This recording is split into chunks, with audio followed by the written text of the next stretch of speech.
This is it. After more than 800 days of waiting, For All Mankind is finally back, and Season 5 opens with a bang. In this video, I'll break down everything that happened in Season 1 and what it could mean for the rest of the season. My name is Sasha, and this is your Episode 1 breakdown.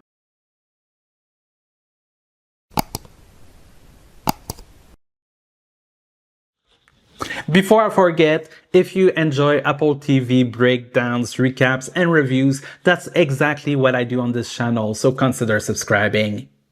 Now, just like previous season, Episode 1 starts with a news montage covering the time jump, and it gives us a lot of context on what happened after the Goldilocks incident.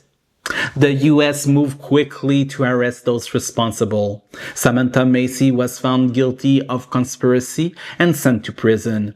Ed Baldwin was also convicted, but instead of prison, he was placed under house arrest at Happy Valley. Meanwhile, in his final act as president, Al Gore pardoned the rest of the rioters. On the global stage, things have only gotten worse. North Korea was kicked out of the M7, turning it into the M6.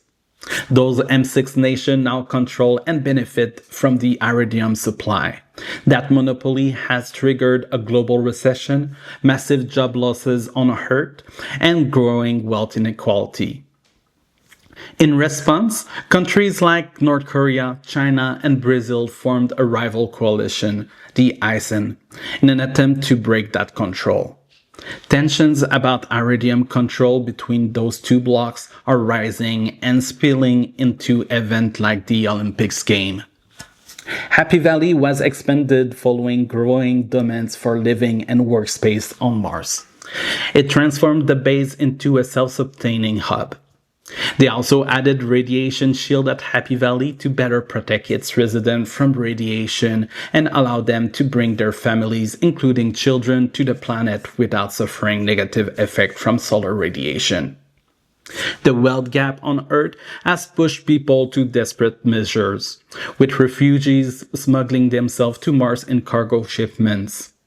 Those undocumented migrant, known as Crater, now lives and work in shadow of Happy Valley. To maintain order, Mars peacekeepers have replaced the undercover intelligence agents. And Palmer James has stepped down from his EXO role to become the first sheriff of Happy Valley. As for Ed, he's technically free but still being monitored and banned from the command center. At the doctor's office, it is revealed that he has stage 3 cancer, something he hasn't told anyone yet. Happy Valley has naturally grown to 5,000 citizens, now has its own governor, named by Earth, and even a functioning school with about a dozen students.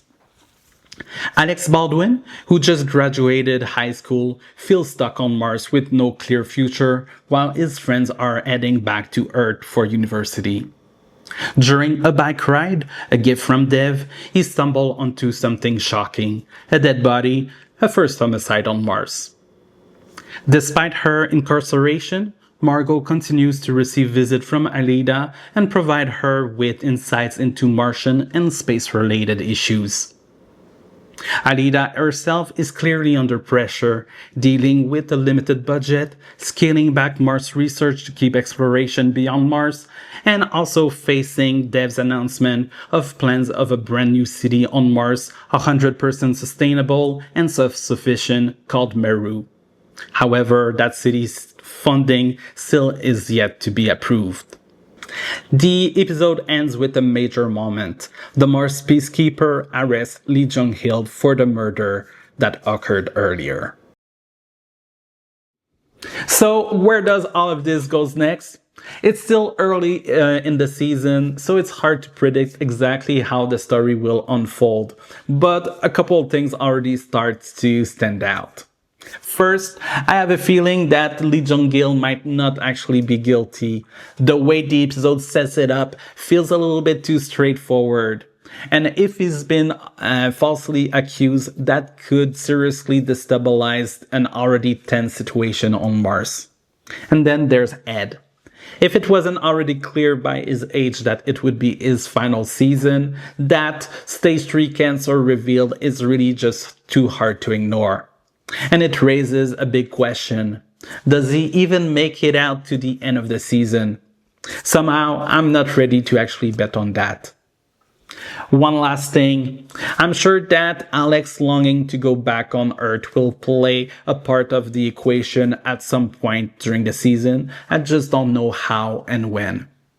Now, I'm really curious to hear what you think.